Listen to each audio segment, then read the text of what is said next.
about the spread of the Dharma in the West. So it's related to the transmission of the Dharma for Westerners.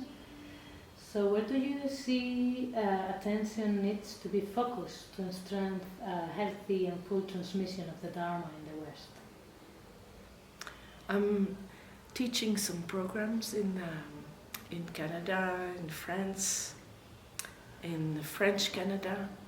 So already I think we have to take care of the cultures. So we have to understand the culture that we come from. And in some way we have to love it. If I use Fletcher's words from translating, it's a bit about translating, right? Transmission and translating go together. So I think if we're going to do it with a genuine heart, we have to both have a taste of the Dharma, a profound taste, a profound experience of the Dharma, and we also have to appreciate what the culture we are involved with. So I think having contact with culture is really good, is really important. And so I'm doing very much baby steps right now.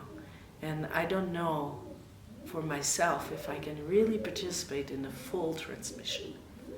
But in a small way, I think we have to learn to translate more than the words. So in the transmission of the Dharma to the West, what do you see as some of the most wonderful developments? And what are drawbacks or challenges? I think I'm having a little bit hard time between the idea of West and East, because I would say more that it's modern world and traditional world, because I see Nepali people here who are living a situation in some way very similar to other youth everywhere, right? There's a modern way of going about it. Might have different flavors in different places. So I think that the transmission that is happening is a transmission from a very traditional way to contemporary situations, societies. And I think it's happening as much in the Tibetan world as it is happening in the Nepali world, as it is happening in Western countries. In Western countries, the dynamic, especially in Quebec, for example, there is a strong resistance to anything religious. So it's really the spiritual aspect or the connecting the individual with their most intimate experience that is happening, because we are drawn outside. We're extremely stimulated by all kinds of information and wonderful things. And sometimes there is imbalance between being really in contact with our profound, subtle experience and more outward perception. And so if there is anything that the Dharma is bringing right now, I think, is reminding ourselves of that aspect. Or I would say the life of the mind, reminding us of the life of the mind or the life of the heart. In that way, I think it's one of the most wonderful things that it is bringing. And I'm not sure yet about the drawbacks. I'm not too sure, because I think we're still very young at it. So we might call drawbacks in 5 centuries from now, or 3 centuries from now, because the Dharma will not is not instantaneous. It's so profound and so subtle and so intimate to individuals that this expression will do what it will do in this context over centuries, I think. So I think we have to have long vision rather than short-term vision and intervene too quickly. We should not intervene too quickly. We should observe and nurture what needs to be nurtured and not be too harsh on what is not going well. Because it will be informed, if we're really well nurtured, it will be informed by something more profound, like fundamental intelligence. That's what I would say. What advice would you have for women who aspire for intensive Dharma study and practice, or for long-term retreat? What would I suggest?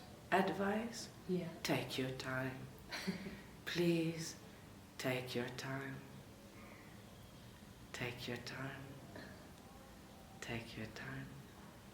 Because sometimes we have very strong aspiration, but we don't have yet the strength to live up to these aspirations.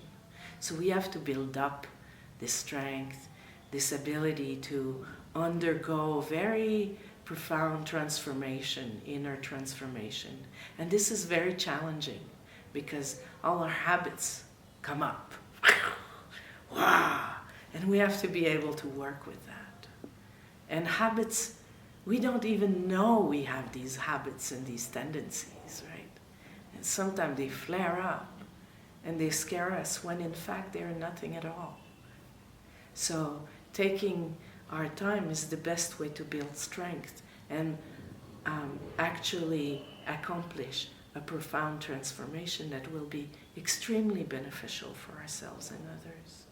And I really believe at this particular time, women have a lot to offer to our world, but we have to do it with patience and I would say vigorous patience. It's not a patience that is like laid back, but a willing patience. Don't push too hard, but just enough. Yeah. Use that strength. Hold that strength, because we're really strong, right? We can push mountains, really. But if we do it correctly, it will be stable. If we go too fast, it is unstable. And follow the instruction of those who have come before you. This is really important. Try to listen. It might not be the exact advice for oneself, but try to listen to what might be useful in that as advice. You know, so it's both listening inside and listening outside, and seeing what fits really nicely. And then there's really, really great hope for this world. What do you think? Yeah, that's great. Yeah. I also know that you are participating, or like you have founded some projects with women, especially to help women in Tibet and in Nepal. Yeah. So can you talk a little bit about those projects? Yeah, this project, I'm working in creating collaborations with different projects, but there is, the one was called the Salir project, because Salir was that woman who lived in the 12th century in that cave, so out of that came a project to help that nunnery in Tibet. So that was the beginning of the project.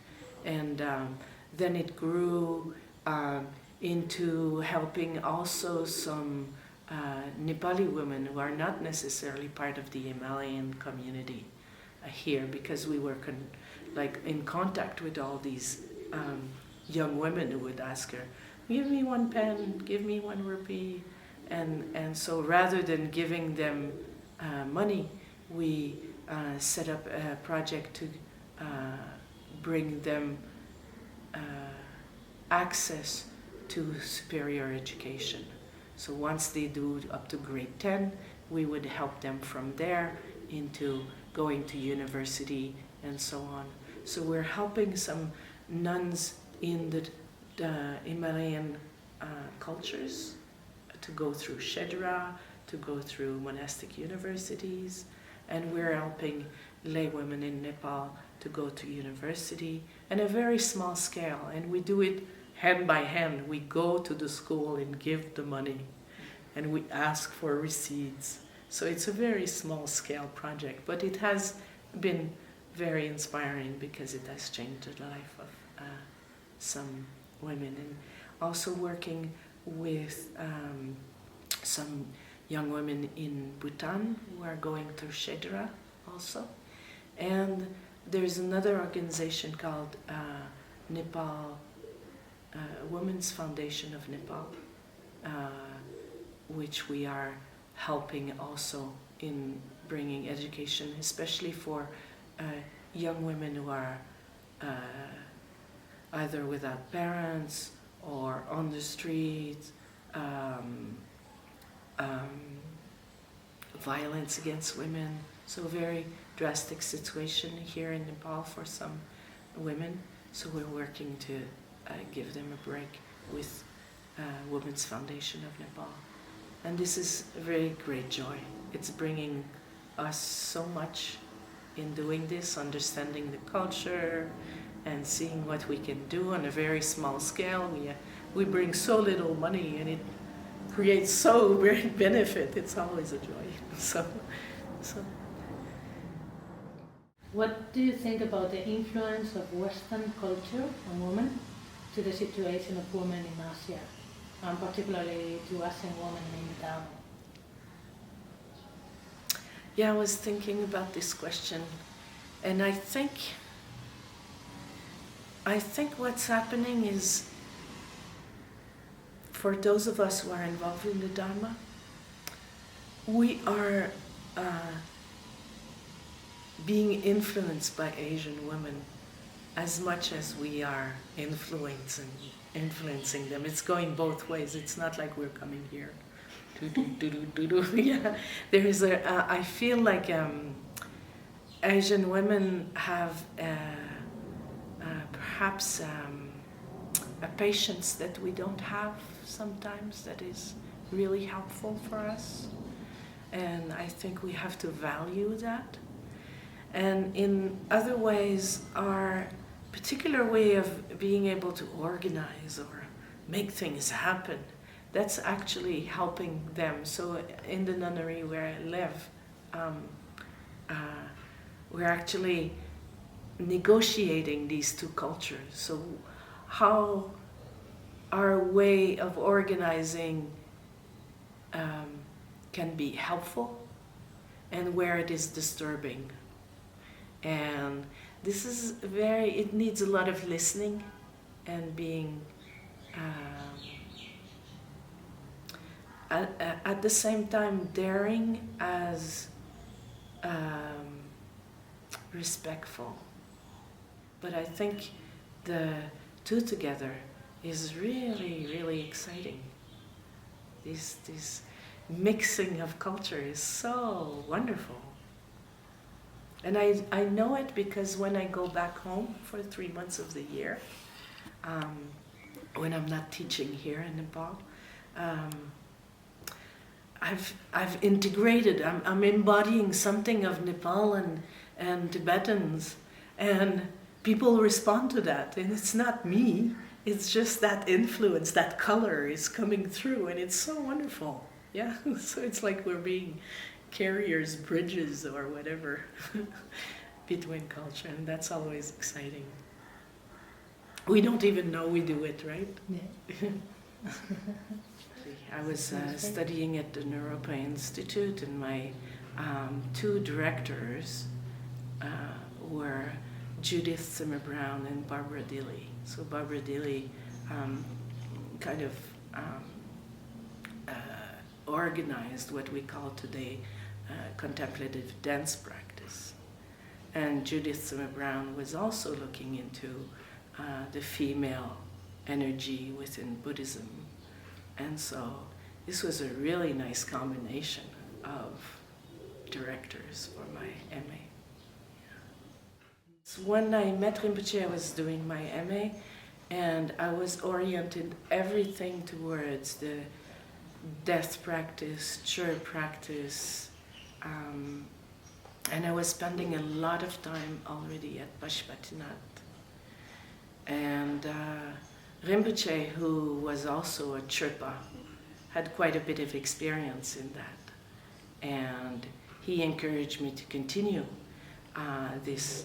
And I went to India, to Benares, spent a lot of time there, spent almost 3 months at Pashupatinath. And then he sent me to Tibet, to a place called Drigumtil, where at that time there was still funeral ritual being done, what we call sky burial.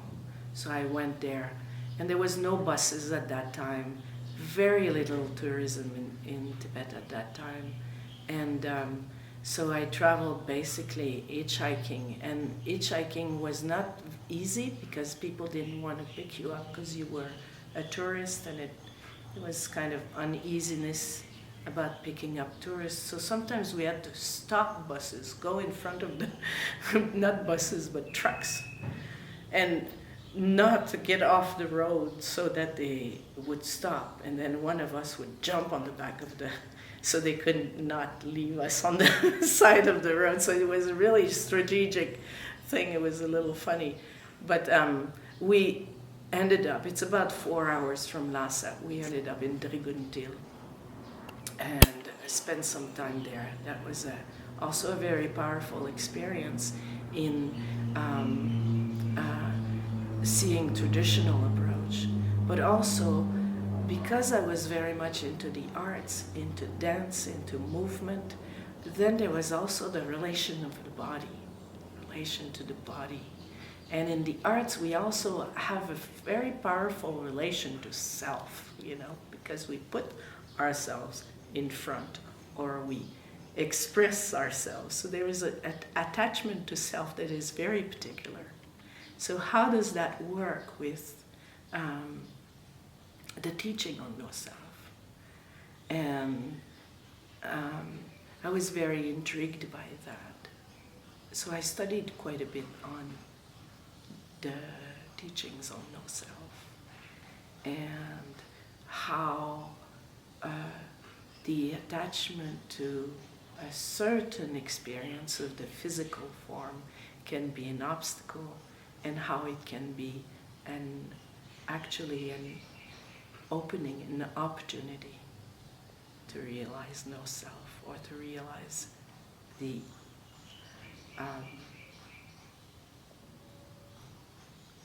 experience as something more direct than all the ideas we have about ourselves and others. Does that make sense? Mm. So I was intrigued by these questions and confronted to a body burning over and over, or a body being cut as it was done in the traditional form. Actually, what one looks at is a human body, but it ends up reflecting one's own attachment to one's body. Death does that. So it's almost more about life than it is about death. And in that way it became a very powerful rite of passage for me to go through this, to travel in places very difficult to travel because of altitude, because of food, difficulties, because of cold, because of all kinds of situations. So that was the first instruction that Khenpo Rinpoche gave me, was to go to Driguntil and continue my reflection on death. And then after a while he gave me another instruction to go back to Tibet later on and find the cave of a woman who meditated in the 12th century called Saleo, a student of Milarepa. And so I went to Tibet again, trying to hitchhike. There was a avalanche. We couldn't go through. Finally, I got a ride towards Milarepa Cave, which is not too far from Nianam. And from there, before the checkpoint, I was left to walk because it was too dangerous at that point. And so I walked, and finally, through many situations, I ended up finding the cave of Salir and sat there, meditated there for a while.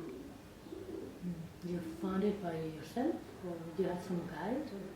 Well, I asked the monk at the Milarepa Cave if he knew, and I had a letter from Khenpo Rinpoche, Khenpo Tsotrum Gyatso Rinpoche, and so when you have a letter from a Rinpoche, it's very precious, right?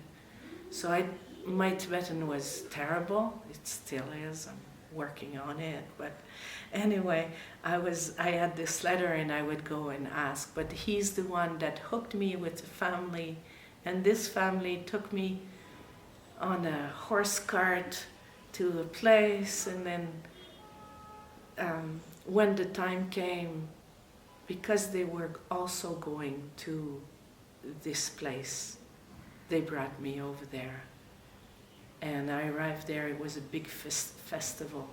So all the villages around were all camped around a gompa that had been built since Salir's departure in the 12th century. They had built a monastery not too far from there, a nunnery. And there was nuns there. And a heart connection happened, obviously, with these nuns. And we started helping rebuilding their nunnery over time. Going slowly, not to destabilize what was going on at that time. So slowly we helped, and we're still in contact with them. But now they're doing really well. They don't necessarily need our help, although we do bring some help sometimes. Yeah. So how long time were you in Tibet? Like altogether, more or less? Not very long. I could only get visas for 1 month at a time. So all my trips have been 1 month every time. So sometimes meditating, sometimes traveling, sometimes bringing other people to this place. So I did many trips. You also did retreat, right? Yeah. Instructions for Rinpoche. Exactly. So my instruction, and often Rinpoche instructed me in that way. He would give me the life of Milarepa, or certain songs of Milarepa, or especially women disciples of Milarepa, and especially for me, Salir. He actually gave me that name, so there was a heart connection. So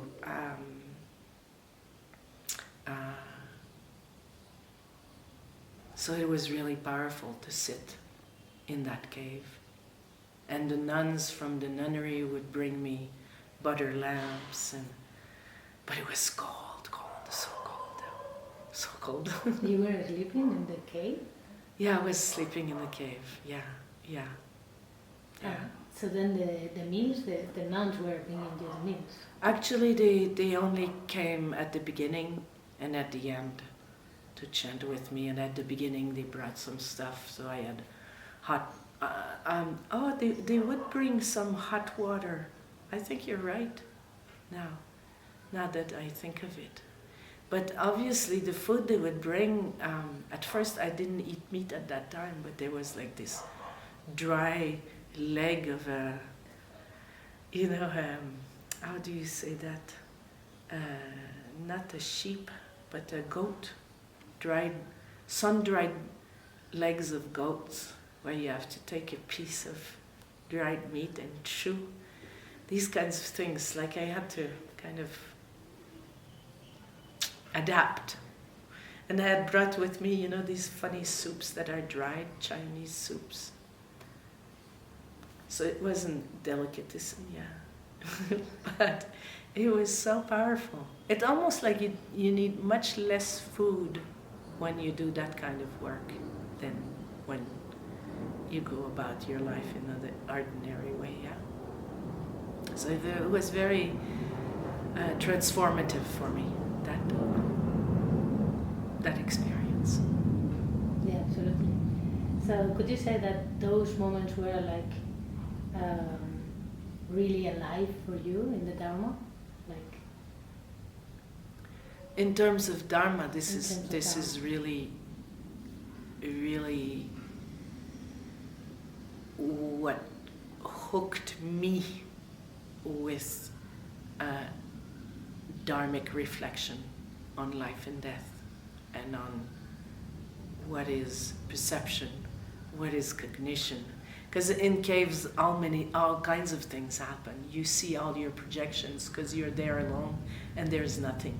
So every sound, you see your habits of, if you're afraid, in the dark or whatever, you're seeing all your projections and all the narrative building up, and you're seeing it. And still you're reacting with fear, but you don't believe it anymore because you're seeing the process, the way it unfolds in front of your eyes. Yeah. And you have nothing to do but shine and read your Milarepa songs again and again and again and again and again and again and again. So you're completely swimming in that very precious instruction of the Dharma, or wisdom, Dharma wisdom.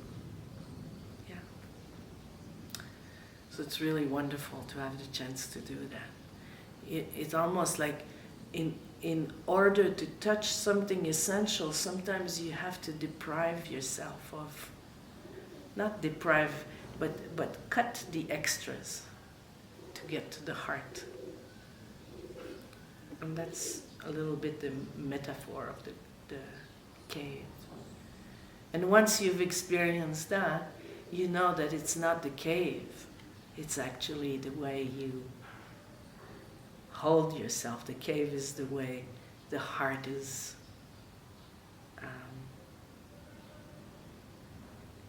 how the heart is resting.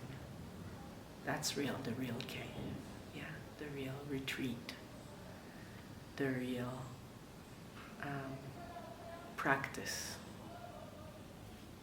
In some way, we could say like that. Wouldn't you say? Yeah. I think it's perfectly expressed.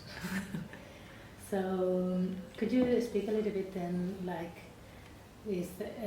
about the relation between Dharma and art for you? Yeah, I in my early adult years, I was really attracted to the arts and expression of the arts. And so I was very involved in creating. But at some point I got almost out of breath because I was under the impression that I had to find something innovative all the time. And artistic practice is very demanding because when you're in the creation mode, you're always refining and creating. And I didn't have the proper discipline in some way. So I would go to my limits and beyond.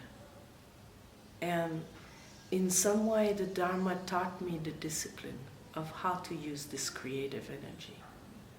And it's about presence rather than product. And actually, the artistic expression is a way to nurture oneself. For me, as we could say, it's part of the human nature. It's not something that people are artists. Of course, people dedicate themselves to the artistic expression. But the creative juices are there for everybody. And it's a way to nurture ourselves. It's a way to feed ourselves in a very, very intimate way. And so I feel like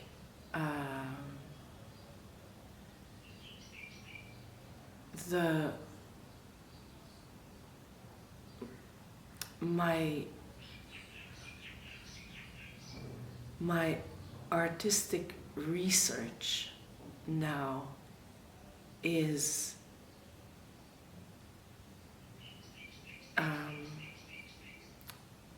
deeper, and I would say less confused in its projections of what it is to create, of what does creation reflect about the self. Is the creation, if you're working and producing something, is that really a reflection of self, or is it causes and condition? Oh, yeah, okay. So I don't have to attach myself. And then if it's liked, and if it's not liked, then it creates so much trouble and tormenting. Yeah, torments. So I feel like the Dharma has a lot to bring in that way. So I don't see Dharma as a very, in terms of the arts, as informing the form or the particular expression that art may take, but I feel like it informs the artists in their search, in their expression. So it's more about experience than about product, we could say. So when I work with the arts, I work with more formless practice than things that are very formal. So I'm more into the inquiry.